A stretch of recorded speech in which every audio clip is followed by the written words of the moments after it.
Do you see any problems here? Hi, I'm Aaron. I'm a public speaking coach, a TEDx coach, and someone who loves to talk.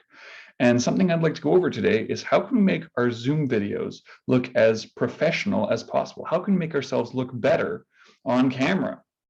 First of all, what the hell is this? What is this? I've got this sun in the background, it seems, and it's blinding. It's awful. You can't see my emotions. You can't see my eye contact. You can't see what I'm thinking on my face because the light is overwhelming the camera.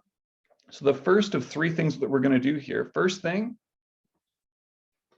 get that light out of the background. As a rule of thumb, you want, I would say like 75, maybe even like 85% of the light coming onto your face from behind the camera. If it's coming from in front of the camera, it blinds it. Now you'll notice, if I get the right angle, I do have one little light up there, but it is not nearly as bright as the box light I have. And I've got a couple different box lights that are overwhelming all the little lights I have on the ceiling, which are making me much more visible. So that's thing number one, having good lighting. Thing number two, is this a good angle for you? Does this feel comfortable? Of course not. We don't like it when people are over top of us, lording over us. And this is an awful thing that a lot of people do on Zoom. They have the little camera on their laptop and they lean over the laptop and they end up feeling like they're on top of it, which is really uncomfortable. So another great rule of thumb, approximately eye level. Like sometimes if I was standing up, I'd want it just below eye level. But when I'm sitting down, I can get away with at eye level, slightly above eye level, but around eye level is appropriate.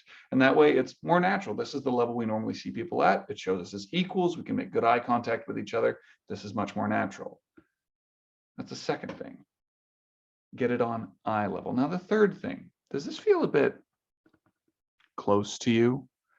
There aren't many people in my life that I allow within 4 or 5 inches of my face.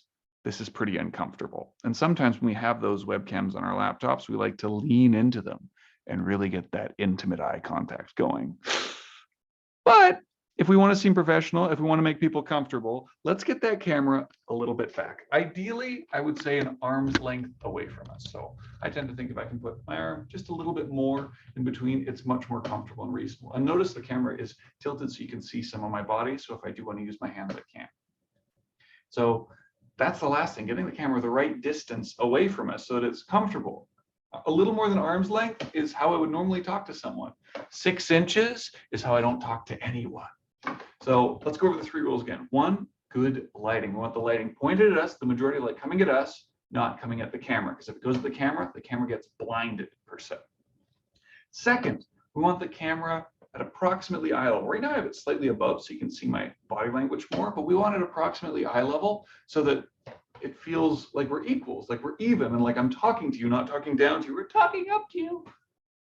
Lastly, we want the camera at least an arm's length, I say a little more away from us so that we can see enough, but it also doesn't feel uncomfortably close. So, and if you do those 3 things, you're going to have Zoom videos that are much more natural feeling, make you much more professional, and just make you look better overall. So I look forward to seeing these professional looking Zoom videos in the future. Have a great day.